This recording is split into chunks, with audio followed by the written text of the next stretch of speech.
Hello, and welcome to Say That Again Slowly, the Cambridge Festival podcast where students interview the experts who've contributed to the festival. We try to pair up students and researchers from very different disciplines to bring things back to basics. There are no stupid questions here. This year's theme is power in all its forms, from nuclear energy to medieval saints, from the history of money to the biology of extraordinary animals. I'm Simone Eizagirre Barker, a third-year experimental physics PhD student, and today I'm interviewing Ewan St John Smith, professor in the Department of Pharmacology here at the University of Cambridge and fellow of Corpus Christi College. His research group investigates the neuronal mechanisms that drive chronic pain and studies these on naked mole rats and other rodent models, and I'm delighted to interview him about his research today. Thanks so much for joining for this episode. You're a professor in the Department of Pharmacology here at the University of Cambridge, where you study pain, particularly the molecular and neuronal basis of pain. Could you tell us a bit about the current scientific understanding of how pain and our experience of it kind of works? Yes, so pain is a complex thing because it involves both a sensory and emotional component. And most of what my lab tries to do is we try to understand how nerves are activated by things that can induce the sensation of pain and how that changes between health and disease. Because the process by which nerves get activated by something that could cause you damage and make you go, ouch, that's a good thing. It's been evolutionarily conserved. If you make a cup of coffee, it's too hot, you pick it up and you go, ouch, and put it down again. So that's the good part of pain. But the problem is that quite often, if someone experiences an injury, then sometimes the processes that take place don't resolve normally. And what should usually be a transient episode of perhaps greater pain, because an inflamed, injured area of the body will have more pain. If that fails to resolve properly, then someone ends up in what we call a state of chronic pain. And the real problem we have at the moment is that chronic pain affects about 40% of the adult population, and 2/3 of those people experience inadequate pain management with current therapeutics. So basically, we try to understand more about how nerves are switched on, how we could develop new drug targets, developing drugs to target those. It's all about understanding the disease process. We largely do that using rodent models of pain. We also interact a lot with clinicians, trying to identify sort of the genetic variations of pain and using human samples to help infer more about the understanding of our mechanisms of pain. And so do you study particular disorders or particular types of pain so specifically? Our main focus is, I guess, threefold. One, I'm interested in how nerves are switched on and switched off. So we do a lot of work in the lab looking at the structure and function of certain receptors and genes that are involved in how nerves function. The two main sets of diseases that we focus on are joint-based diseases such as osteo or rheumatoid arthritis. And we also have an interest in visceral pain, so pain in the internal organs, where we've published work on bowel pain, also related to labor pain. So those are the main things we focus on. And are the mechanisms that cause the pain then very different in those situations? I think one of the reasons for doing the research, we don't fully understand. To find out. If you look at the therapeutics that are used, we have certain drugs that work in some conditions, but not others. So I think what's going to be the case is there'll be overlapping processes that are similar. So for example, if we take opioids as a class of analgesic, things like morphine, can be effective at causing pain relief in a lot of different conditions, not for all people, but they're quite good at causing pain relief. But when you take them chronically, there are lots of problems associated with them, as well as some of the acuter side effects like constipation. So that means they're just not appropriate for all forms of pain. And therefore, I think there'll be things like that you can do which target pain in general, but there will be distinct mechanisms underpinning different diseases. And so if we look at, say, rheumatoid arthritis as a condition, the treatment of that has been revolutionized in the last 20 to 30 years by drugs that target disease mechanisms. And I think that's what we're looking for in treating a wide range of diseases and different chronic pain conditions, is understanding what's particular about that condition rather than assuming that all conditions are going to be the same. Mm-hmm. And do different people have different response? I mean, I assume that what you said before, that different people are affected differently by different types of painkillers and drugs. Is that then linked to how different people kind of manifest that disease or how it unfolds within their body? Yeah, so we do a lot of work in the lab using rodents, which is great because they're all very, very similar. The problem with humans is there's a great genetic diversity. They've all had different life experiences and all sorts of different things. So when a patient presents with condition X, aged 45, no two people are going to be the same. So we know from the genetic side of things, there are certain genes where if you get certain variations, you can have people who have no pain at all. Certain people have heightened pain, and this can affect also the drug response. So yes, the genetic variability in humans is one factor, but there's lots of other things that can affect how someone will experience a syndrome and how they then react to whatever is going on. If we think about, if you measure pain in humans, quite often something you're asked is to rate on a scale of 0 to 10, how painful is this, where 10 is the worst pain imaginable. And of course, how you rate that will be based on, well, what's your life experience of pain? Perhaps you need to go higher, and then you might change your ranking. So it's a very difficult thing to think of. We all know what pain is, but everyone's experience of pain is going to be very different. Mm-hmm. And so let's talk more about these rodent models that you were talking about, because your lab works primarily with naked mole rats, right? I wouldn't say primarily. We work a lot with naked mole rats. So we use we use mice a lot because mice models of different pain conditions are well developed, and also we've got the ability in mice to edit their genetics. There's lots of different transgenic mice where genes have been either switched off or manipulated in a certain way. So they're really useful as a tool. But the other rodent that we use a lot, as you said, is the naked mole rat. So this is an organism that evolved in Africa, and it's very unusual in terms of its pain sensation, in that it doesn't experience certain stimuli as causing any pain at all, and also has a blunted pain response to other situations. So what we try to do is compare the unusual biology of the naked mole rat in terms of pain and some of its other biology, compare that to the normal biology of a mouse or a human. And if we can work out what makes the naked mole rat so unusual, we hope to understand more about the normal biology of humans. And how do you actually know that the naked mole rats don't experience pain in that way, right? Because I think that's one of the things that often you think, if, I don't know, you have to kill an ant or like insect, I don't know, you often think how, do different species experience pain, and how do we know that? How do you actually know that the naked mole rat doesn't experience pain? Exactly. So we have to always think about that pain, as I said earlier, is a sensory and emotional sensation. And when we work with rodents or any non-verbal animal or human for that matter, we can only really measure the sensory aspects. We don't know how that animal feels, but we infer that when an animal jumps at a painful stimulus, that it's having the same emotional sensations as we feel. So the reason we got interested in studying the naked mole rat is a collaborator of mine, Tom Park at UIC in America. He'd identified that naked mole rats were missing a certain neurotransmitter, so a substance that transmits a signal from one nerve to another nerve, that was associated with the sensation of pain. So because it seemed they lacked this, what we thought was crucial component, he then did a systematic study of trying to identify how naked mole rats responded to a variety of different stimuli that we know cause pain. And we're talking here transient pain, we're not causing long-term damage. So for example, there are studies done in humans where if you inject acid under the skin, it will cause pain. This is similar to if you're in the kitchen and you've got some cut skin, if you spill lemon juice or vinegar into it, it'll give you a stinging sensation. So humans will say, ouch, if you inject them with a small bit of acid under the skin. If you do that with a mouse, the mouse will lick its paw. The mouse won't go ouch, it might vocalize, but it will lick its paw the same as we might rub our hand if we bang it against something. And so if we did the same experiment with a naked mole rat and we injected it with acid under the paw, it just walked off as though nothing had happened. Whereas, for example, if we gave a mechanical stimulus, so a pressure on the paw, the mouse and mole rat responded identically. So by doing this systematic study of how mole rats responded to a variety of stimuli, we're able to identify there are certain things they did not respond to, which a mouse and a human would do. Mm-hmm. And so what we know, or what have your team found out about why that is? So there's different explanations for some of the different bits of biology we observed. If we consider the lack of acid sensitivity in the naked mole rat, this turned out to be okay, let's go back a step. The reason nerves are switched on when you expose them to acid is that there are proteins at the end of the nerve terminal that are activated by acid, and that sends a signal off to the spinal cord. And the way the signal gets to the spinal cord is through another set of proteins, and these are called voltage-gated sodium channels. Now, there are lots of them, but we don't have to worry about them too much, because if we go to the dentist and something bad is going to be done to you, you'll be injected with a drug that will block the activity of all of these different types of voltage-gated sodium channel. What that means is it means that when your nerves are activated by the dentist drilling or burning out a nerve root, the nerve will be activated, but the signal can't be transmitted. So if we go back to the naked mole rat, the acid would have to be activating the nerve, and that signal then gets propagated along the nerve using these voltage-gated sodium channels. And what we originally found was that the acid sensitivity of the naked mole rat nerve was very similar. It has many of the same acid sensors that humans and mice do.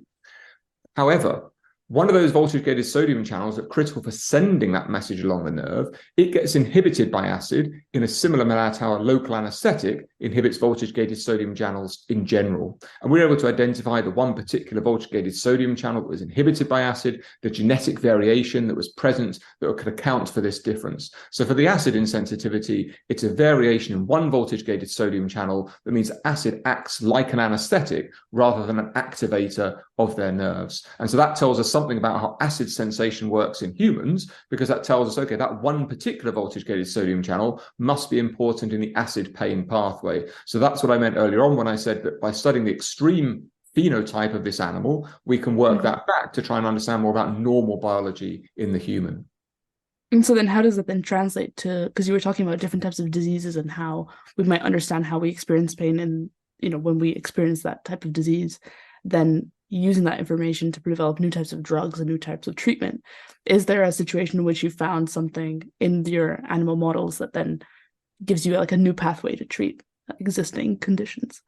So if we take that example of the naked mole rat and this genetic variation in this one particular voltage-gated sodium channel, at a similar sort of time, people are identifying mutations in this gene in humans that either cause them no pain or lots of pain, and also people using transgenic mouse models where they manipulated this ion channel were finding similar things. So at a similar sort of time, there's information coming from human genetic variations, mouse transgenics, and then this weird naked mole rat, all saying, hey, look, this ion channel is particularly important in certain pain pathways. And although we aren't directly involved, there are now drugs in phase 3 clinical trials targeting this one particular voltage-gated sodium channel. And what could be really important is that this voltage-gated sodium channel is almost exclusively expressed, so present, in those nerves that are responsible for detecting painful stimuli. So if we think about the local anesthetic I mentioned earlier at the dentist, that blocks all sorts of voltage-gated sodium channels on all types of nerve fiber. And that wouldn't be practical for providing pain relief to the whole individual, because you'd be numbing their ability to feel everything and anything, which of course could be dangerous. So the advantage of blocking this one voltage-gated sodium channel is it's not present on those nerves that are involved in detecting light touch, for example. Mm-hmm. And so what are you investigating currently? What is obviously you're investigating all of this generally, but is there a specific like new type of pathway or interesting thing about the naked mole rat or, in the mouse models that your research group is focusing on currently? So in the mouse models in particular, what we've started doing in the last few years is trying to consider gene therapy as a way of dealing with pain. So there are two ways you can deal with a chronic condition like osteoarthritis. You can try and cure the condition, which of course would be excellent, but the main symptom that people experience and that drives clinical decision-making is pain. So what we do in the lab is we try to target the pain relief, and we accept we're not going to cure the disease. There are other people working on that. And one of the big problems we have with lots of currently used analgesics is side effects where they do things to other parts of the body than the nerves at the site of injury. So when we think about gene therapy, what we're trying to do is use viruses to deliver genes to nerves at the site of injury. And by doing that, you can change the genetic information in that nerve and maybe then control the way it senses pain. And so we've done some studies in mice using a few different forms of viruses that deliver a certain form of gene to these nerves that innervate just the knee, so that we only end up in a situation where we modulate their activity. And although this might seem a bit far-fetched, it's actually not that dissimilar an idea to what already happens with people with arthritic conditions. So if, for example, you have osteoarthritis, you'll have swelling of the knee joint, and every so often you'll probably have to go to the rheumatology clinic and they'll suck out your synovial fluid in your knee joint to relieve the pressure, and they'll give you a steroid injection into the knee to dampen down the inflammation in that knee joint. So what we're thinking about is you could do a similar thing, but rather than injecting a steroid, which is very non-specific, you could inject a viral vector that targets the nerves innervating the knee and manipulates their activities. They're no longer causing the same sensation of pain. So we've done this in a few different ways in mice, and that's the technology we're now looking to try and modify it to make it ever more specific as a way you might be able to treat people in a more specific, targeted fashion. And how do these genes actually get activated into because I imagine if you're delivering some genetic material with using this injection even locally, then how does that then translate to modifying that? So what the viruses do that we use is there are different types of virus, and the virus we use is very, very good at infecting sensory nerves. So it doesn't really affect the other tissue. So you inject this virus into the knee joint, and it gets taken up by the nerves that innervate that joint. And the virus we've manipulated so that what it does is it encodes another form of ion channel within that nerve. And that ion channel is just sitting there at rest doing nothing, but we can then administer a substance to the mouse that is inert, doesn't have any effect on the entire animal, other than this new ion channel we've put into the animal, and it causes those nerves to be switched off. So it's a way that we can make the body respond to a substance that it wouldn't usually respond to, but in a very restricted fashion to enable pain control. So you're like hacking the knee, kind of. Yeah, that's the idea. We're hacking the ability of how that nerve works. Mm-hmm. And so then, in terms of how you actually carry out this research with all these different rodent models, like how do you actually investigate these neural pathways and so on? Do you have to do, like, I don't know, like little MRIs on them, or I don't know, how do you actually detect what's going on inside the sensory kind of networks inside these animals?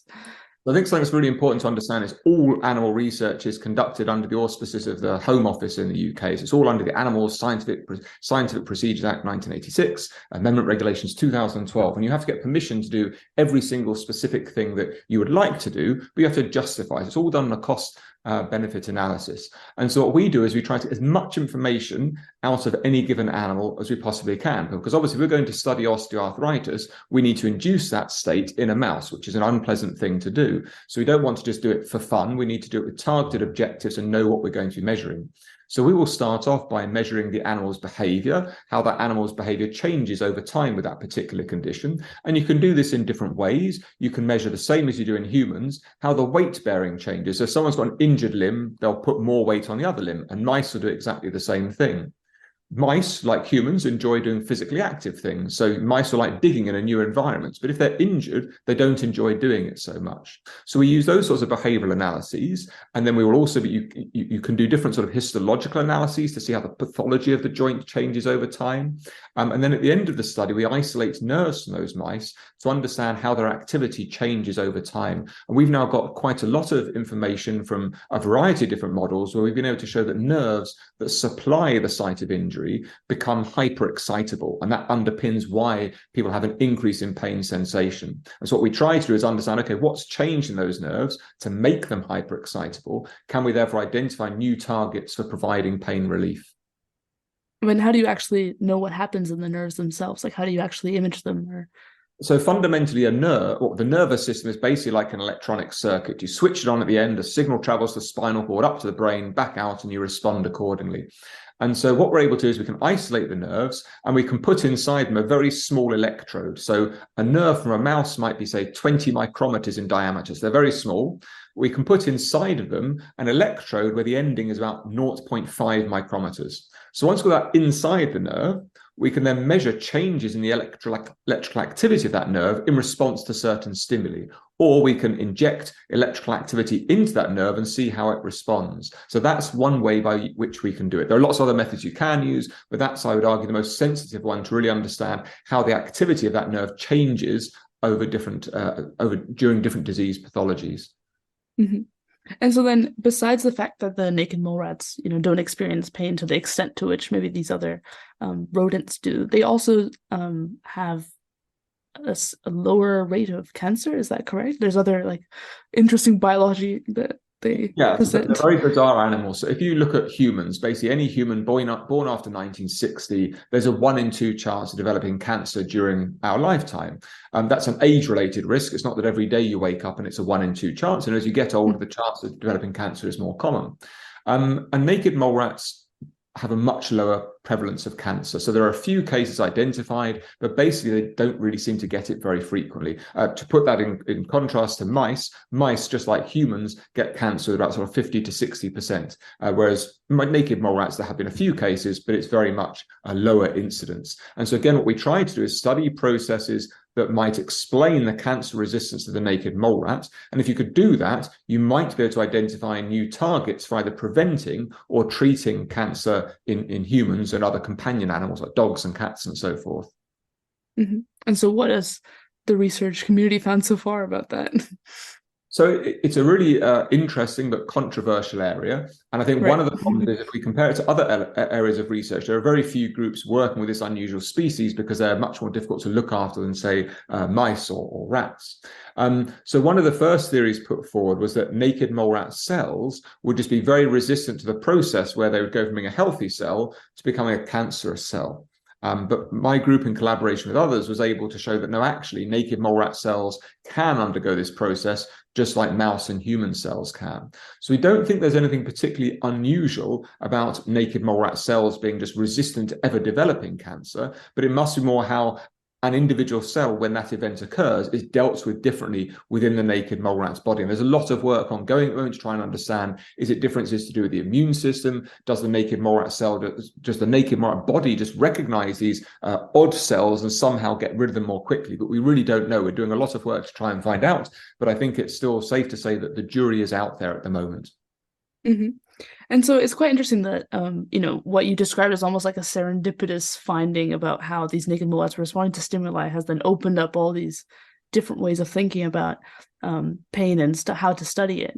Do you think that there's other kind of animal models or other systems out there that, we could, maybe in 10 years' time, we'll be talking about some other animal and how it specifically interacts with pain? Yeah, I think there are lots of extremes of biology which are very exciting. And if we think about the fact that in the past few years, because of the COVID-19 pandemic, virtually everyone in the world has probably experienced one, if not very many, PCR tests to detect, have you got the virus or not? And the only reason that PCR works is because people were studying bacteria that were isolated from Yellowstone Park in thermal vents. So these are bacteria that were living quite happily at very high temperatures. If you're going to live at high temperatures, that means you have to have enzymes that can be resistant to being degraded at high temperatures. But if you're running at high temperatures, you can do things very quickly. And so the reason that PCR is great is because you can run reactions very, very quickly, because we isolated this one enzyme from this one bacteria that's able then to do this process much more rapidly. And that, I think, demonstrates what you can learn from studying an extreme biological event.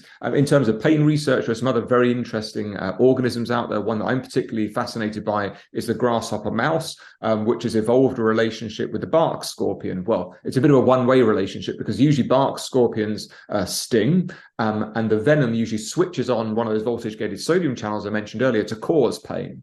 But in the grasshopper mouse, it's evolved a different voltage-gated sodium channel to be switched off by this venom. So when the bark scorpion attacks the mouse, it doesn't care. It carries on attacking the scorpion, wins, and that's why it can live off these bark scorpions. And again, by studying the group that works on this, we're able to identify how that venom targets this one particular ion channel. You can look at the structure function. You can then look at developing drugs that might be able to target that to switch it off to cause pain relief. So that's just another example of the sort of thing that might be spotted by just studying natural behaviors.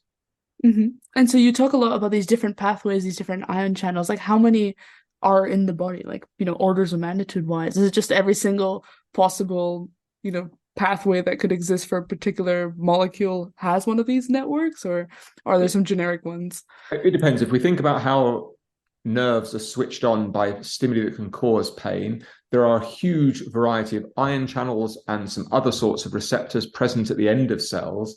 Some of these are very specific. So if you think about eating hot food and spicy food, and the reason it tastes hot is because it's got chili peppers in it, maybe, and that contains capsaicin. The more capsaicin present, the hotter something will be. And so capsaicin only activates one particular ion channel. And the reason it tastes hot is because that ion channel is also activated by heat above about 43, 44 degrees. So there are some things which are very specific like that, but there are other substances that are detected by a wider variety of ion channels. So, for example, acid activates a wide variety of ion channels and receptors in different ways. So it depends on the substance or the thing we're talking about. We obviously can detect mechanical forces. There's been a great lot of interest in the last 10 years trying to identify ion channels involved in detecting that mechanical force. So those that we would call mechanotransducing ion channels, as well as other proteins in the body that can modulate that response. So it's more complicated than just asking how does a nerve get switched on. There are also then processes by which that can be modulated. So it's not just a binary on-off. It can also be adapted under different circumstances. And that's one of the reasons why, I don't know, if you're running and you fall over and hit your knee and it becomes red and inflamed and everything becomes more sensitive, One of the reasons it becomes more sensitive is that your body releases all these inflammatory substances that change the properties of lots of those ion channels that yesterday were detecting heat at like 43 degrees, but their sensitivity is now changed so that maybe it's being activated at 38 degrees. So this changed the sensitivity of the system. So that, at least when I try to stand back and be objective about things and I ignore the chronic pain side, it's just an absolutely amazing system to work in, and you understand the evolutionary sensitivities or pressures that led to the system developing. And I guess that's very different between different people as well, right? Like people's heat perception, even when it comes to like spicy foods or even just temperature of like water and stuff, like everyone has very different reactions to that. Do we know why that is? So yes and no. It depends what the stimulus is. So if you do things in a controlled manner, so you can do quantitative sensory testing, where you're trying to give a stimulus and you get a quantitative measurement out. And if you do this with humans, you can put a thermode on the back of their arm, and you can sit opposite a computer. The person controls the computer, and they control the temperature of this thermode going up and down. And you can make it go warm, you can make it cold, you can make it go very hot. And you're asking the person to constantly tell you, okay, can you tell me if you set that as warm, as cold, painfully hot? And for detecting that as painfully hot, virtually everybody will respond somewhere between 42 and 44 degrees. For cold, there's a much greater variability. But for heat, it's very well conserved. And that kind of makes sense evolutionarily, because heat will damage the body very, very quickly. So you need to respond to, there's no point in having a heat detection of 60 degrees, because by that point, your skin and tissues will be being damaged. So 43 degrees might seem quite a low temperature, but that's actually a temperature that you will respond to before damage occurs. But obviously, how you respond to a stimulus will change in non-controlled conditions. So if you're playing sport or something, let's say you're playing rugby, and you only notice in the shower afterwards you've got blood pouring from a gash in your leg because you didn't notice at the time, because you're being distracted by other things. Your focus is elsewhere, but also your body is releasing substances to control the pain. And we see this also in war zones, where people who've been injured, because the adrenaline and other processes going on, that will modulate the pain response. So there's both a genetic side of it, and then there's also going to be all the context of what's going on. And yeah, there will be differences between individuals, but overall, lots of things are very conserved. And so in terms of the research that you're doing now, like kind of looking forward, what are the things that you're most excited about? I think there's two main things we're excited about. One is this developing these viral tools to try and control nerve activity. Could that lead to more targeted therapies? And the other is we're part of this very large visceral pain consortium between UCL, King's, Edinburgh and Cambridge. And one of the things we're doing here is we're studying a lot of patient cohorts and doing a lot of quantitative sensory testing and genotyping. So through this, by studying disease cohorts, so things like inflammatory bowel disease, endometriosis, I'm hopeful we might be able to identify some genetic variants of interest that might explain either the extreme pain or lessened pain that certain people experience. And by understanding the genes that can regulate pain, we might be able to develop new therapeutics to target these processes. Well, thanks so much for chatting. It's been fascinating to learn more about pain. And I'm sure everybody listening will also relate to different aspects, perhaps, of what we've been talking about. So thank you. No worries. Happy to talk about pain, as always. Thanks again to Professor Ewan St John Smith for taking the time to share his research with us. To find out more about his group, you can visit his website www.phar.ca.uk/research/Smith, or find him on Twitter with the handle @PSALMOTOXIN. Make sure to follow the Cambridge Festival on Facebook, Twitter, Instagram, and YouTube for more fascinating events, and follow the Say That Again Slowly podcast for more conversations with this year's experts on the theme of power in all its forms. Thanks for listening!